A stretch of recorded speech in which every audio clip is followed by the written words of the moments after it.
Hey guys, it's Saoirse, and today I've got on my rain jacket to talk about a book called Into the Wild by Jon Krakauer.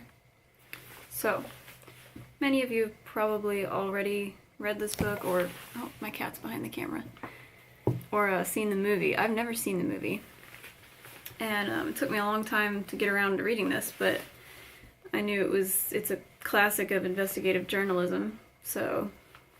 And I'd read Into Thin Air, which is Jon Krakauer's account of climbing Mount Everest during the famous disaster in the 90s. And I really liked that book, so I thought I would give this one a try. Very different, obviously very different, because Into Thin Air is, you know, a first-person account of something that Krakauer actually experienced. Whereas Into the Wild is a book where Krakauer is investigating the death of Chris Mccandless in Alaska.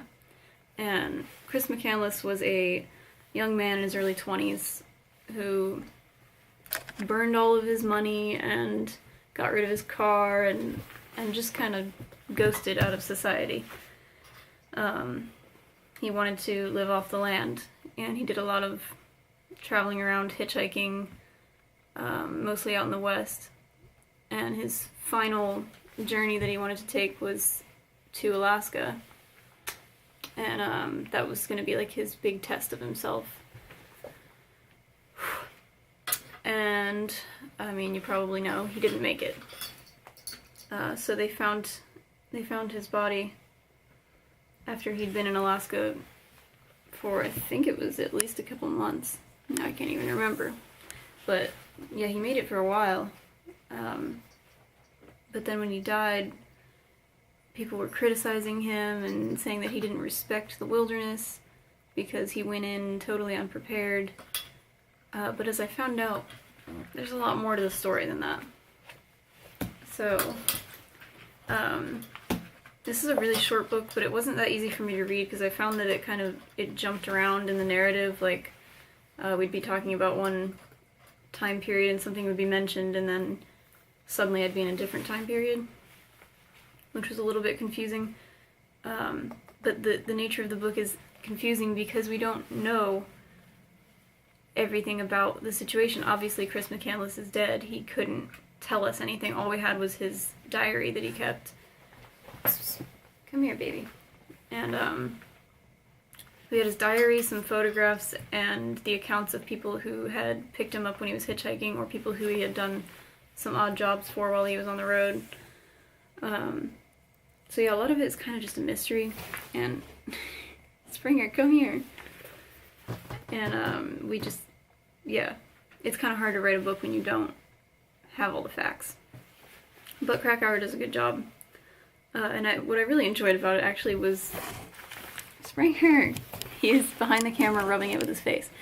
I enjoyed Krakauer's account of his own journey as a young man into the wilds of Alaska and how that went for him, because I just find it very interesting to hear somebody talk about themselves rather than somebody else. So I was like, I could do with a whole book about just Jon Krakauer and his life. But yeah, let's see. I've got a few quotes for you in here.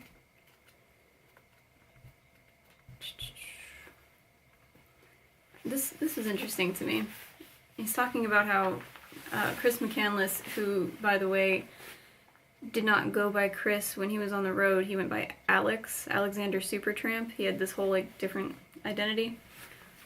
And they talked about how he, like, nobody really knows if he was ever sexually active. It says, Mccandless's apparent sexual innocence is a corollary of a personality type that our culture purports to admire, at least in the case of its more famous adherents. His ambivalence towards sex echoes that of celebrated others who embraced wilderness with single-minded passion. Thoreau, who was a lifelong virgin, and the naturalist John Muir, most prominently, to say nothing of countless lesser-known pilgrims, seekers, misfits, and adventurers. I can't talk today. Like not a few of those seduced by the wild, Mccandless seems to have been driven by a variety of lusts that supplanted sexual desire. His yearning, in a sense, was too powerful to be quenched by human contact. Mccandless may have been tempted by the succor offered by women, but it paled beside the prospect of rough congress with nature, with the cosmos itself, and thus he was drawn north to Alaska. That was really thought-provoking to me, because it's like, I don't even know how to say it. Excuse me, kitty. Like, I'm just thinking here. Oh, Springer. Yeah, okay. I'm sorry, I can't get my thoughts together because I just think it's so interesting. Like, okay, sex is this natural human instinct, and it's like these people are going beyond that, and finding this larger urge to be connected with the world, to be connected with the universe, rather than just with another human, another human's body. Not to say that, like, one is more, like, one is better than the other. Desire is desire, but I just think it's interesting. I mean, you can obviously have both, too, but I don't know, I thought it was interesting that I didn't know about Thoreau being a lifelong virgin and all that. Like, you don't have to throw away your basic human instincts to have a love of nature and the wild. But sometimes that, like, human desire gets in the way of your own personal, I don't know, like, growth or experience, because you're chasing something other than that. I don't know, I'm just brainstorming here. This is a quote about this guy John Waterman and his solo ascent of Mount Hunter. It says, "Cornices as airy as meringue jutted over voids a mile deep. The vertical ice walls were as crumbly as a bucket of ice cubes, half thawed, then refrozen. They led to ridges so narrow and so steep on both sides that straddling was the easiest solution. At times the pain and loneliness overwhelmed him and he broke down and cried." I just thought that was a lovely description of solo climb. This next one is from a letter from Everett Roos, I think, who Krakauer compares Mccandless to, because it's a similar story of a young man disappearing in the wilderness, except this was in the 30s. It says, let me see, I don't know if I want to read this whole thing.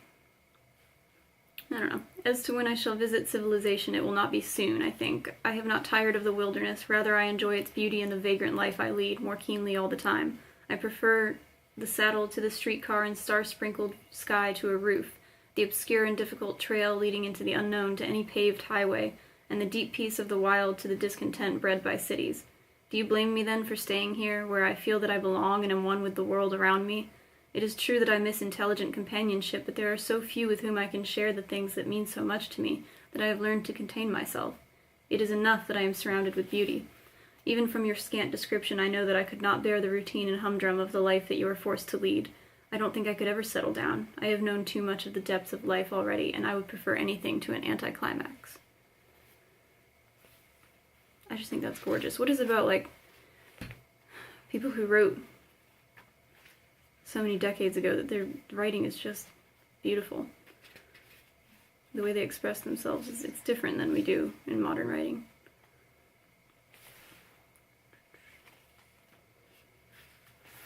What is this one? This is short.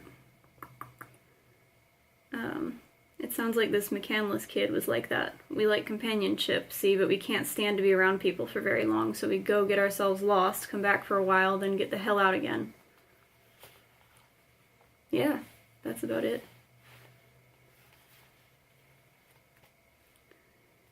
This one is... who's John Haynes? I've written that name down. It's just a quote from John Haynes from The stars, the snow, the fire, 25 years in the northern wilderness. The physical domain of the country had its counterpart in me. The trails I made led outward into the hills and swamps, but they led inward also. And from the study of things underfoot, excuse me. Okay, 1 second.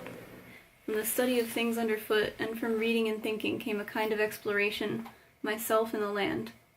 In time, the two became one in my mind. With the gathering force of an essential thing realizing itself out of early ground, I faced in myself a passionate and tenacious longing to put away thought forever, and all the trouble it brings, all but the nearest desire, direct and searching, to take the trail and not look back, whether on foot, on snowshoes, or by sled, into the summer hills and their late freezing shadows, a high blaze, a runner track in the snow would show where I had gone.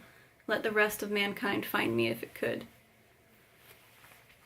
I love these passages that he includes in here. He starts like every chapter with a quote, and I like hearing different people's descriptions of what it's like to be alone in the wild over time.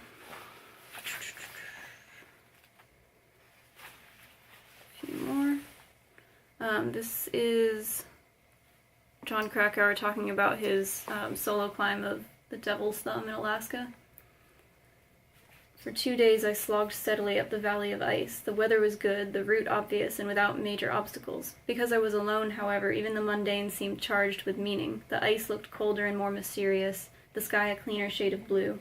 The unnamed peaks towering over the glacier were bigger and comelier and infinitely more menacing than they would have been were I in the company of another person. And my emotions were similarly amplified. The highs were higher, the periods of despair were deeper and darker. To a self-possessed young man inebriated with the unfolding drama of his own life, all of this held enormous appeal. I love the way he says that. And I feel this way too, and this is why, everybody asks me why I'm going to Vermont by myself to hike for a few weeks. It's just a different experience. It's completely different. Go anywhere by yourself and then go with somebody else and see how those experiences compare. You won't have a companion to talk to bounce ideas off of, to say, oh, wasn't that fun? You'll only have your own head, and you're what's going to ensure your survival, and yeah, everything is counting on you getting yourself through something, and there's something beautiful about that. Not that there's anything wrong with taking a companion, like it can be fun, but fun compared to like testing yourself, challenging yourself, it's just a different thing. Here he's talking about climbing. A trance-like state settles over your efforts. The climb becomes a clear-eyed dream. Hours slide by like minutes, the accumulated clutter of day-to-day existence, the lapses of conscience, the unpaid bills, the bungled opportunities, the dust under the couch, the inescapable prison of your genes, all of it is temporarily forgotten, crowded from your thoughts by an overpowering clarity of purpose and by the seriousness of the task at hand. I really felt that one because when I was hiking on the Appalachian Trail, I started to realize like what is actually important in life, because you stress so much about little things, about your dentist appointment and fixing a part on your car, and did you get the milk that you needed for this recipe, and bigger stuff too. But when you're out there in the wild and you're by yourself and you're climbing something dangerous, you realize what's important, and it's your survival. And but there are bigger things, there are way bigger things in life than the stuff that you stress about on a day-to-day basis. And yeah, I had that feeling many times, especially in the White Mountains in New Hampshire, where I thought at least 5 times a day I was just going to fall off a rock and die. And it really it shifted my perspective and showed me what is actually important in life. And that's, being alive, to enjoy the wonderful things that you get to see. And I did see so many amazing things. Once I hauled myself up those rocks, then I got a fantastic view, because I lived through it. I just like how he talks about that. A couple more. So here's what Chris Mccandless wrote inside the old bus that he was found in, like that's on the cover. They found his body in there, and it was just this bus in the wild. He wrote on the wall, 2 years he walks the earth, no phone, no pool, no pets, no cigarettes, ultimate freedom, an extremist, an aesthetic voyager whose home is the road, escaped from Atlanta. Thou shalt not return, 'cause the West is the best. And now after 2 rambling years comes the final and greatest adventure, the climactic battle to kill the false being within and victoriously conclude the spiritual revolution. 10 days and nights of freight trains and hitchhiking bring him to the great white north. No longer to be poisoned by civilization, he flees and walks alone upon the land to become lost in the wild. Alexander Supertramp, May 1992. And then I'm going to read something from like the last part of the book. So if you don't know how he died, maybe don't listen to this. But everybody just kind of assumed it was because of his own ineptitude. He didn't know what he was doing. And that's kind of what I assumed, too. Like, obviously he went in with not enough food. He wasn't ready for this. He wasn't ready for the water level to change over this. I think it was like a river that he crossed that was really low. And then when he tried to leave, it was too high and he couldn't cross it. He would have drowned. So he ended up getting trapped out there. But this is like added later in like a revised edition of this book, because originally they didn't know how he had died. They thought he just starved to death. Okay, it says, it might be said that Christopher Mccandless did indeed starve to death in the Alaskan wild, but this only because he'd been poisoned, and the poison had rendered him too weak to move about, to hunt or forage, and toward the end, extremely weak, too weak to walk out, and having much trouble just to stand up. That's from his diary. He wasn't truly starving in the most technical sense of that condition, but it wasn't arrogance that had killed him, it was ignorance, which must be forgiven, for the facts underlying his death were to remain unrecognized to all, scientists and lay people alike, literally for decades. They found out it was this toxic part of a plant, like seeds, that had poisoned him. And in his book of Plant Life in Alaska, it mentioned the plant but said nothing, like it wasn't known at that point that this part of it was toxic. So it wasn't anything he could have avoided. You know, he did what he could by looking at what plants he could eat. And yeah, the fact that it had not yet been discovered by science was his downfall. So it kind of changes your idea of it, I think. I don't know, some people still think he's nuts just for going out there by himself and testing the wild, but you know, should we all just sit in our houses and do nothing? You know, I'm gonna be the first one to tell you that adventure is worth it in spite of the danger.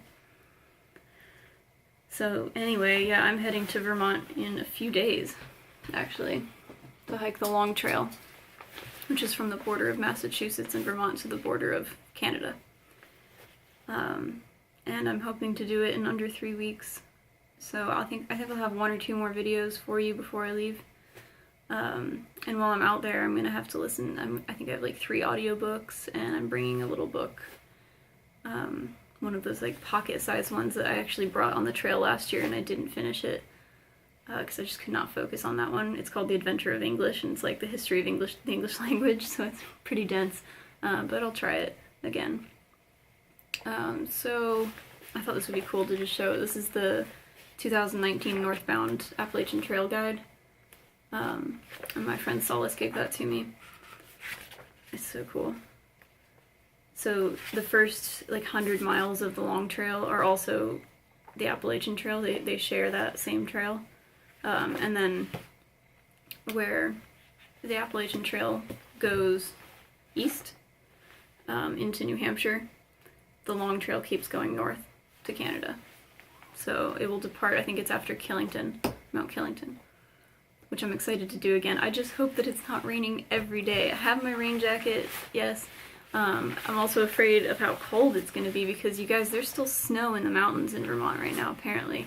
And it's like, mud season is still bad, the bugs are really bad. I can handle that as long as it's just not pouring every day. I finally figured out like how to pitch my tent, because I got this new tent recently and it was giving me all kinds of trouble, so I just like didn't listen to the instructions and then did it the way that I thought it should be done, and now it looks good. So, go figure. But, yeah. Wish me luck. I'm excited. I think it's going to be so much fun.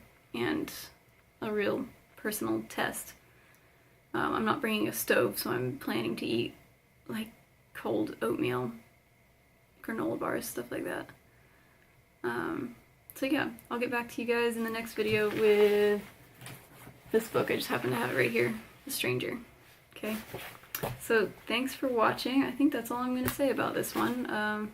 Read it if you like nonfiction. I read a ton of nonfiction, and Jon Krakauer is great. I've got another one of his books on my shelf to read next, which is Under the Banner of Heaven. And hopefully, yeah, he doesn't disappoint. He's got a lot of he's got a good perspective. I think he's had a lot of life experience that helps him write these books. So anyway, I'll see you guys next time. Thanks for watching. Bye.